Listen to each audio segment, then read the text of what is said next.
Super star Rajinikanth எல்லாருமே அவர் மக்களுக்காக ஒன்றுமே ஹெல்ப் பண்ணலை, தமிழ்நாட்டு மக்களை கைவிட்டுட்டாரு. இப்படி தான் எல்லாரும் சூப்பர் ஸ்டார் ரஜினிகாந்த் மேலே விமர்சனம் வச்சுட்டு வராங்க. கர்நாடகாவுக்கு மட்டும்தான் எல்லாம் செய்கிறாரு, தமிழ்நாட்டுக்கு ஒன்றுமே செய்யலை, அவர் ஒரு நம்பிக்கை துரோகி, இப்படி தான் எல்லா ரசிட்டு வருது. ரஜினி ரசிகர்கள் இதை மறுத்து கொண்டு தான் வராங்க. ஆனால் சூப்பர் ஸ்டார் ரஜினிகாந்த் தனது தந்தையா யார் தத்தெடுத்திருக்காருன்னு உங்களுக்கு தெரியுமா? அவரின் பின்னணி என்ன? ரஜினி வாழ்க்கையோடு இவர் இணைந்தார், ரஜினி எப்படி மறைமுகமாக எவ்வளவு விஷயங்கள் செய்கிறாருன்றதை இந்த தொகுப்பில் வாங்க பார்க்கலாம். அதுக்கு முன்னாடி சேனலுக்கு சப்ஸ்கிரைப் பண்ணிட்டு இந்த வீடியோக்கு லைக் பண்ணிட்டு வாங்க வீடியோக்குள்ளே போகலாம். கடந்த 45 ஆண்டுகளுக்கும் மேலாக சூப்பர் ஸ்டாராக திகழும் ஒரே நடிகர் என்றால் அது ரஜினிகாந்த் தான். தனது துள்ளலான ஸ்டைல் மற்றும் நடிப்பின் மூலம் கோடிக்கணக்கான ரசிகர்கள் மனதில் நீங்கா இடம் பிடிச்சிருக்கார் ரஜினிகாந்த். நடிப்பை தாண்டி தனது பணிவு, எளிமை ஆகியவற்றிற்காகவும் அவரின் ரசிகர்கள் அவரை கொண்டாடிட்டு வராங்க. ரஜினிகாந்தின் மனைவி மற்றும் 2 மகள் குறித்து நம் அனைவருக்கும் தெரியும். ஆனால் ரஜினிகாந்த் ஒருவரை தனது தந்தையாய் ஏற்றுக்கொண்டார் என்பது உங்களுக்கு தெரியுமா? ஆம், உண்மைதான். ரஜினிகாந்த் 12ஆம் ஆண்டு தான் சம்பாதித்த பணத்தை அறக்கட்டளைக்கு வழங்கிய நூலகர் ஒருவரை தனது தந்தையாக தேர்ந்தெடுத்தார். அவர் பெயர் பாலம் கல்யாண சுந்தரம். இவர் ஒரு நூலகர் ஆவார். இந்த தன்னலமற்ற நபர் தனது சம்பாத்தியம் முழுவதையும் ஏழைகளுக்கு கொடுத்தார்.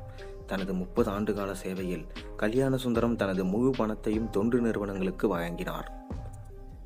அவரின் உன்னதமான பணியால் ஈர்க்கப்பட்ட ரஜினிகாந்த் 2012ஆம் ஆண்டு கல்யாண சுந்தரத்தை தனது தந்தையாக தத்தெடுத்து கொண்டார். மேலும் அவரை தனது வீட்டிற்கே ரஜினிகாந்த் அழைத்துச் சென்றார். சில நாட்கள் அங்கு தங்கியிருந்த கல்யாண சுந்தரம் பின்னர் வேறு இடத்திற்கு மாறியதாக சொல்லப்படுகிறது. ஒரு தசாப்த காலமாக ஓட்டலில் சர்வராகவும் பணியாற்றிய கல்யாண சுந்தரம் தனது ஓய்வூதிய தொகையான 10 லட்சத்தை கூட தொண்டு நிறுவனங்களுக்கு வழங்கியிருக்கார். தனது சம்பாத்தியத்தை முழுமையாக சமூக பணிகளுக்காக செலவழித்த உலகின் முதல் நபர் திரு கல்யாண சுந்தரம் தான் என்பது குறிப்பிடத்தக்கது. அவரின் சமூக சேவையை அங்கீகரிக்கும் வகையில் ஐக்கிய நாடுகள் அமைப்பு UNO 20ஆம் ஆண்டு நூற்றாண்டின் சிறந்த மனிதர்களில் ஒருவராக அவரை தேர்ந்தெடுத்தது.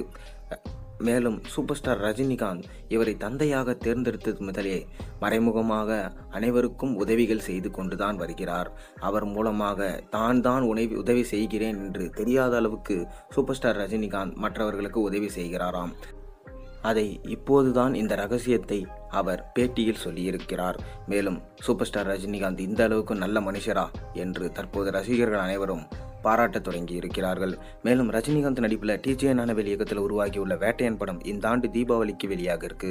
இந்த படத்தில் ஃபகத் ஃபாசில், ராணா டகுபதி, மஞ்சு வாரியர் உள்ளிட்ட முக்கிய கதாபாத்திரங்களை நடிச்சிருக்காங்க. இதை தொடர்ந்து லோகேஷ் கனகராஜ் இயக்கும் கூலி படத்தில் நடிச்சிட்டு வராரு ரஜினிகாந்த். மேலும் கடந்த ஆண்டு நெல்சன் திலீப்குமார் இயக்கத்தில் வெளியான ஜெயிலர் படத்தின் 2ஆம் பாகத்திலும் ரஜினி நடிக்க உள்ளதா சொல்லப்படுது. ஜெயிலர் 2ஆம் பாகத்தோட ஸ்கிரிப்ட் எழுதும் பணிகளில் தற்போது நடைபெற்று வருவதா சொல்லப்படுது. நீங்கள் உண்மையிலே சூப்பர் ஸ்டார் ரஜினிகாந்த் மறைமுகமாக உதவி செய்கிறாரா இல்லையா? உங்கள் கருத்துக்களை மறக்காமல் கீழே கமெண்ட்டில் சொல்லுங்கள். மேலும் சேனலில் போடுற ஒரு வீடியோஸ் முடிச்சு மறக்காமல் சப்ஸ்கிரைப் பண்ணுங்கள், லைக் பண்ணுங்கள், பெல் ஐக்கனை ப்ரெஸ் பண்ணுங்கள்.